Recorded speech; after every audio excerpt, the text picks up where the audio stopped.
Get up, old man, you're blocking the door. He's just a drunk. Pathetic. He's not drunk. He's dying. Someone call an ambulance here, now. Come on, breathe!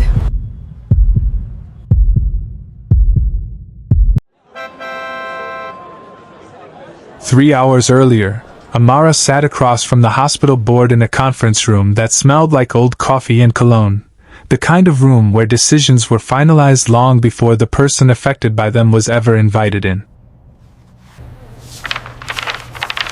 Sorry, your contract with us has been terminated. She had spent 11 years at the hospital, 6 of them on the night shift in the ICU, and not once had she been late, not once had she raised her voice at a patient, not once had a single complaint against her name made it past the first review. But today she was being handed a folder with her name on it and the word terminated, typed in bold at the top, as though 11 years could be summarized in a single stapled page. Her crime, according to the board, was treating a homeless veteran who came through the emergency room without insurance, without identification, and without the paperwork that the hospital's new cost-cutting policy required before a patient could be stabilized. She had stabilized him anyway, because the alternative was watching a man die on a gurney while someone searched for a form. The board didn't see a nurse who had saved a life that night. They saw a liability, a line item, a risk that had cost them money they didn't want to explain to shareholders. Board member Chief Bassi did most of the talking, and he did it the way men like him always did, with numbers instead of names, with policy instead of people. He wasn't a doctor. He had never worked a single overnight shift in his life, never held a dying man's hand at 3 in the morning, never had to decide in under a minute whether a piece of paperwork mattered more than a pulse. But he ran the finances, and the finances said the hospital had absorbed an amount of unreimbursed care that quarter that made the board uncomfortable, and someone needed to be made an example of so that no other nurse got the idea that compassion was worth more than compliance. Amara tried to explain that the veteran had gone into cardiac arrest right there in front of her, that there hadn't been time for a consult, or a form or a signature, that the protocol Bassi kept quoting had clearly been written by people who had never once had to choose between a piece of paper and a heartbeat. Bassi cut her off before she could finish, his voice flat and rehearsed, as if he'd delivered this same speech to other nurses before her, and would deliver it again to whoever came next. Compassion is not a line item, Ms. Amara. We admire it. We simply don't fund it. She thought, for one long moment, about arguing further, about listing every patient she'd saved, every extra hour she'd stayed, every family she'd sat with in a waiting room when no doctor had time to. She thought about the rent due in 9 days, about her son's medication that wasn't cheap, about the 11 years of spotless reviews sitting in a personnel file that apparently meant nothing in this room. But she had learned a long time ago, from a mother who had raised her with almost nothing and still walked with her head high, that begging rarely changed a decision that had already been made before you ever walked into the room. Dignity, her mother used to say, was the one thing nobody could repossess. So Amara stood, gathered the folder under her arm, and thanked the board for their time in a voice that didn't shake, even though everything underneath it did.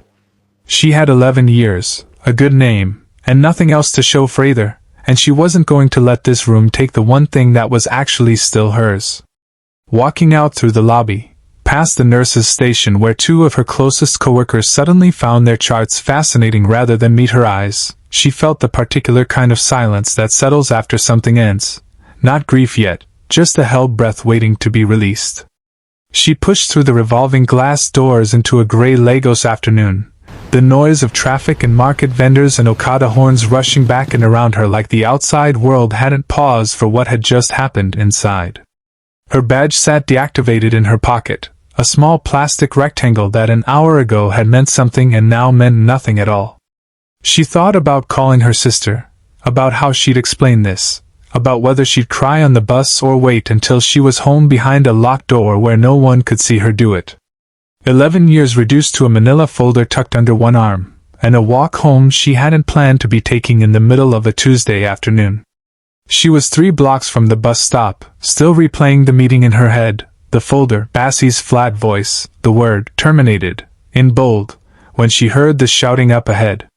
It wasn't the ordinary noise of a busy Lagos street. There was laughter in it, but the wrong kind, the kind with an edge, and underneath it, almost swallowed by the crowd, she heard someone telling an old man to get up off the ground. She didn't decide to walk toward it. Her feet simply moved, the same instinct that had pulled her out of bed for 11 years of night shifts, the same instinct the hospital board had just told her, in writing, wasn't worth funding. She doesn't know it yet, but the man on the sidewalk is about to change everything the board just tried to take from her. Where are you watching from tonight? Drop your city below. Amara knelt beside the old man without a second thought, the same way she knelt beside 1,000 patients before him, badge or no badge, job or no job. His skin had gone an ashen gray beneath its natural dark brown, his breathing shallow and irregular in a way that told her instantly this wasn't exhaustion or drink but a heart working far too hard to keep up with whatever was failing inside it. She checked his pulse and found it thready and fast, dangerously so, and she barked out instructions to the crowd with the same authority she used to command in a trauma bay. Call an ambulance. Someone find water. Does anyone have aspirin? Get back and give him air.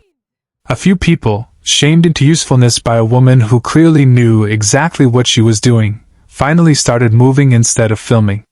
The security guard who had shoved him with his boot minutes earlier suddenly performed concern for the cameras still rolling around them, but Amara didn't spare him a glance. Her entire focus had narrowed down to one rising and falling chest under her palm, one thready pulse under her fingers, one old man's life balanced on whether help arrived in time. She talked to him the whole time in the same low, steady voice she used with every frightened patient who'd ever been wheeled in front of her. You're okay. I've got you. Stay with me, sir. Help is coming.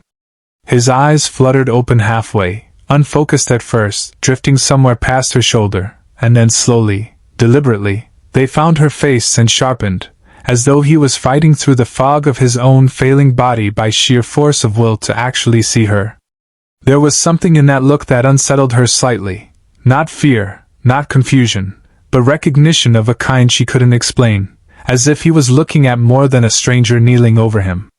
She kept her hand steady on his wrist, monitoring his pulse, counting silently, refusing to let her own nerves show on her face the way she trained herself never to in front of a patient, no matter how frightening the moment actually was underneath.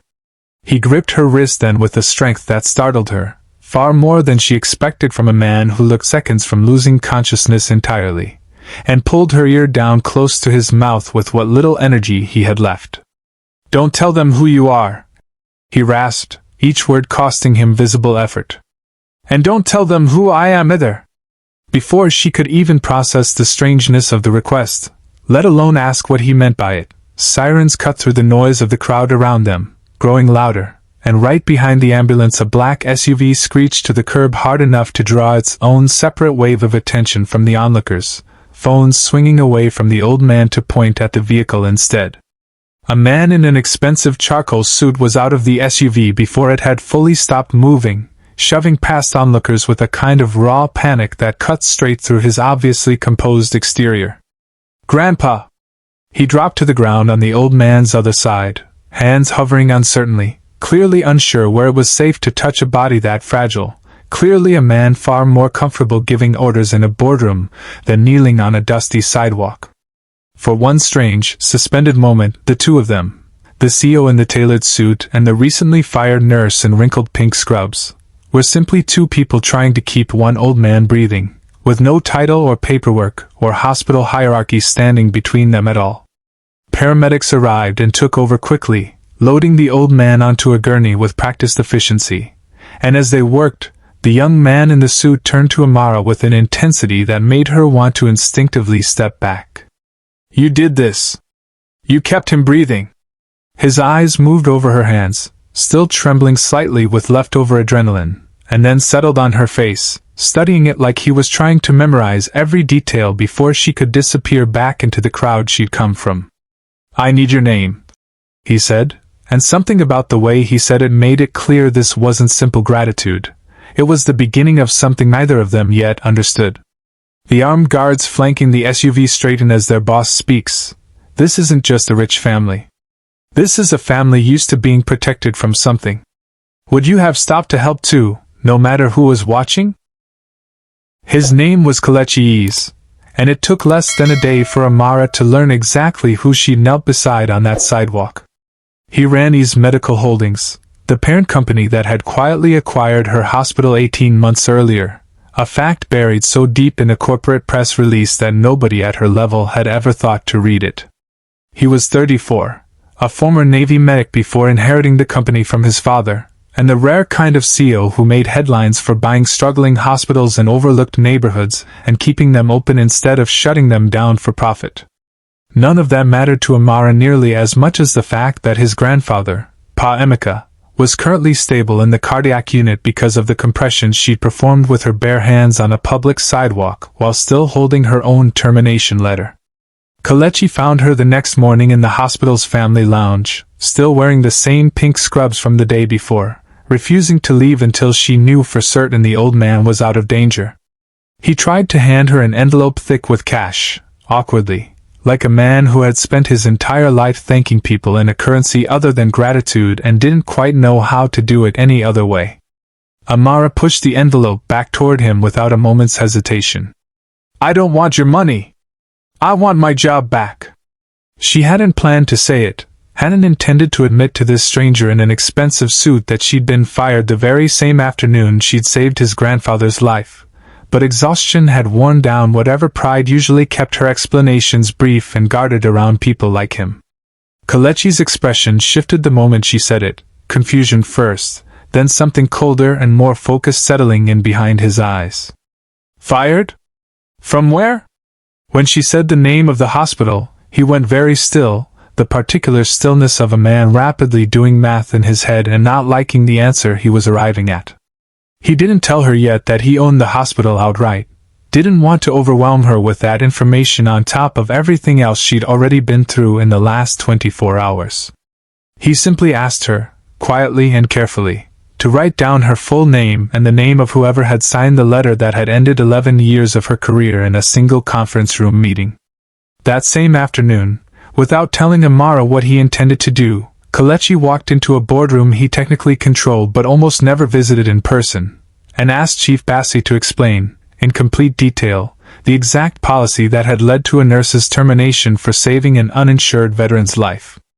Bassi, entirely unaware that his own CEO's grandfather was alive at that very moment because of the same woman he'd fired less than a week earlier, launched confidently into the same cost containment speech he'd already given Amara, full of numbers and liability language and careful corporate phrasing designed to sound reasonable. Kelechi let him finish completely before saying 6 words that drained every last bit of color from Bassi's face in real time. "That nurse saved my grandfather's life." By the time Amara received the phone call asking her to come back to the hospital, not as a fired employee summoned to clear out her locker, but as an invited guest asked to sit down with hospital leadership, she had no idea that the same board member who had fired her would be sitting at that exact table, or that the man asking the questions this time would be the one who actually owned the building around them. She dressed carefully that morning, unsure whether she was walking into an apology or another humiliation, unsure whether 11 years of good work could actually be restored by a phone call, or whether this was simply another room where a decision would already be made before she ever walked through the door. Kelechi walks into the boardroom that fired her, and Chief Bassi doesn't yet know who's standing behind him. Type yes if you saw that boardroom scene coming. Pa Emeka recovered slowly but steadily, and the very first thing he did once he was well enough to sit up in bed was ask for Amara by name, insisting the nurses find her even though she was no longer officially on staff. She visited him during her lunch break. She had been quietly reinstated by then, though the exact details of how were still being sorted out somewhere above her pay grade, and found him far sharper than she expected for a man who had nearly died on a public sidewalk only days earlier. He thanked her warmly, then almost immediately began asking about her son, her shifts, whether she had ever considered a role in hospital management, in a manner that felt less like idle conversation and more like an interview he hadn't bothered to tell her she was taking. She answered honestly, mostly out of habit, not yet realizing how carefully he was studying every one of her responses. It was on her third visit that he finally told her the truth, that his collapse hadn't been random at all. He admitted he'd felt dizzy for days beforehand, dismissed it as simple old age, and only later, lying in the hospital bed with time to think, realized his morning medication had somehow been switched, the dosage on the bottle no longer matching what his longtime physician had originally prescribed him. He hadn't told his grandson yet. He wasn't entirely sure, he admitted quietly, who he could still trust inside his own house, and until he was certain, he would rather the world believe an old man had simply collapsed from age than know that someone close to the family might have deliberately tampered with his medicine behind closed doors. Amara, trained by 11 years of clinical instinct to notice exactly this kind of detail, asked to see the bottle for herself. The dosage was off by a margin that wouldn't kill a healthy man quickly on its own, but combined with his existing heart condition and enough time left unmonitored, it could absolutely explain what she'd found collapsed on that sidewalk days earlier. She didn't say the words she was already thinking. She didn't have to say it out loud at all. Pa Emeka's eyes told her, in the silence that followed, that he had already arrived at the exact same conclusion long before she ever asked to see the label for herself. The person with the most to gain from Pa Emeka's continued decline, it turned out, was Adiz, engaged to Kelechi's cousin and next in line to inherit a controlling seat on the family trust the moment the old man was gone from the picture entirely. Adiz had spent the last year carefully cultivating the family's trust with a patience that Pa Emeka, looking back now, found deeply unsettling rather than reassuring the way it once had. He hadn't shared his suspicions with Kelechi yet, not without solid proof, because Kelechi loved his cousin like a brother, and would need far more than an old man's private instinct to ever believe something this serious about someone that close to the family. Amara left that visit carrying a weight she had never asked to be handed, a private secret from a wealthy patriarch, a half-formed suspicion of attempted poisoning inside a powerful family, and a growing, uncomfortable awareness that the more deeply she was pulled into this family's orbit, the more of a quiet target she herself might slowly be becoming without even realizing it yet. She walked home that evening more cautious than she had been in years, checking over her shoulder at intersections, wondering exactly how far a family this powerful might go to protect a secret this dangerous once they realized someone outside the family already knew. Amara realizes she isn't just a nurse who happened to help a stranger anymore, she's now a witness to something someone wanted buried. If you have made it this far, you are the real MVP. Comment your city below. Let's see how far this story travels tonight. It happened fast, the way these things always seem to when someone has been quietly planning them for a very long time behind the scenes. A routine audit of the cardiac unit's medication logs turned up a discrepancy tied directly to Pa Emeka's chart, and somehow, despite Amara having been reinstated for barely a week at that point, her credentials were the ones flagged as having accessed his records after hours without authorization. She hadn't done it. She knew with absolute certainty she hadn't touched that chart outside her scheduled shifts. But the log didn't lie. Or at least the log that had clearly been deliberately altered didn't lie convincingly enough for anyone unfamiliar with the actual truth to think twice before believing it completely. Chief Bassi, still smarting from the humiliation of being dressed down by his own CO in front of the entire board, seized on the discrepancy with a speed that told Amara this had stopped being about hospital policy a long time ago, if it had ever really been about that at all. Within hours, hospital security escorted her into an office to explain irregular access to a patient's chart, the same patient she had saved with her bare hands on a public sidewalk, the same patient whose own family had just personally arranged her reinstatement days earlier. The optics were clearly designed to be devastating, and whoever had engineered this moment knew exactly what they were doing. The nurse once fired for compassion was now being quietly investigated for tampering with the very man she'd claimed so publicly to have saved. Amara sat in that security office and felt 11 years of an otherwise spotless professional record threatened to collapse entirely under an accusation she couldn't immediately disprove no matter how hard she tried to explain herself. She thought about her son waiting for her at home. She thought about how quickly a story could turn on someone, how the same crowd that had once filmed the dying man on a sidewalk without lifting a finger to help would just as eagerly film her being walked out in handcuffs if it ever came to that point. For the first time since this entire ordeal had begun, she let herself genuinely feel afraid, not for her career this time, but for how easily the truth itself could be buried underneath a single, well-timed, carefully constructed accusation. Just as hospital administration began quietly drafting the language for her second termination in under 2 weeks, the office door opened, and Pa Emeka walked in himself, moving more slowly than before but with a clarity in his eyes that silenced the entire room the instant he appeared in the doorway. He had been awake, he told them plainly, far more often than anyone in his own family had realized during his long recovery, resting quietly with his eyes closed while people spoke freely all around his hospital bed, wrongly assuming an old man in a gown couldn't possibly still be listening to every single word.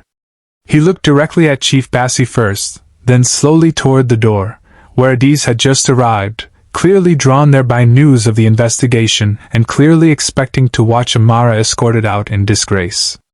"I know exactly whose hands were on my medication," Pa Emeka said quietly, his voice carrying more authority in that single sentence than it had in the entire time since his collapse. "And it was not this woman's hands at all." The room goes silent as Pa Emeka looks past Bassi, straight at Adiz, and everyone finally understands who the real target was. Who else is nervous for Amara right now? Let me know below. What followed happened in front of enough witnesses that no version of events could ever be quietly rewritten or buried afterward the way Adiz had clearly hoped it might be. Pa Emeka calmly explained the tampered medication, the dosage discrepancy Amara had spotted before anyone else even thought to look closely, and the pattern of falsified access logs that, once actually investigated properly by someone with no personal reason to protect Adiz, traced back to a login credential that had never once belonged to Amara at all. Adiz's composure cracked visibly in real time in front of everyone, and by the time hospital security walked her out of the building instead of Amara, the entire room finally understood exactly how close an old man had come to losing his life twice over, once collapsed on a public sidewalk, and once almost by his own family's hand behind closed doors. Kelechi found Amara afterward in the very same family lounge where he had once awkwardly tried to hand her an envelope stuffed with cash. This time he brought no money with him at all. He sat down across from her quietly for a long moment before speaking, and told her that the board wanted to offer her not just her old position back, but an entirely new role created specifically for her, overseeing patient advocacy across every hospital in the Ease network. The kind of role built precisely so that no nurse anywhere in the system would ever again be fired for choosing a heartbeat over a piece of paperwork. Amara asked him honestly why he was really there in the lounge that evening, nearly 9 o'clock at night, when a simple phone call could have delivered the exact same offer just as easily. Kelechi admitted, after circling around it for several long days, what this had actually stopped being about a while ago. He told her he didn't want a wife chosen carefully by a boardroom to stabilize his public image, the way his uncle kept quietly pushing him toward. He wanted the woman who had knelt on a dirty sidewalk for a complete stranger with absolutely nothing to gain from it, and who had kept telling the truth even when silence would have been so much easier, safer, and faster for everyone involved. Amara, who had spent her entire life showing up for other people without ever expecting anything given back in return, sat with his words for a long moment before answering him honestly. She told him she hadn't yet decided whether she even wanted the network position at all, because the last 2 weeks had taught her clearly that titles could be taken away just as quickly as they were given, and she needed something far steadier in her life than a job offer built entirely on one family's gratitude toward her. What she truly wanted, she told him plainly, was the freedom to build something of her very own, a small clinic in the very neighborhood where she'd grown up, where care never once depended on paperwork clearing first before help could reach someone who needed it. Kelechi didn't argue with her, didn't try even once to talk her back into the network position instead of her own idea. He simply asked her what she would need to make the clinic real, and when she named a number, he didn't blink at it.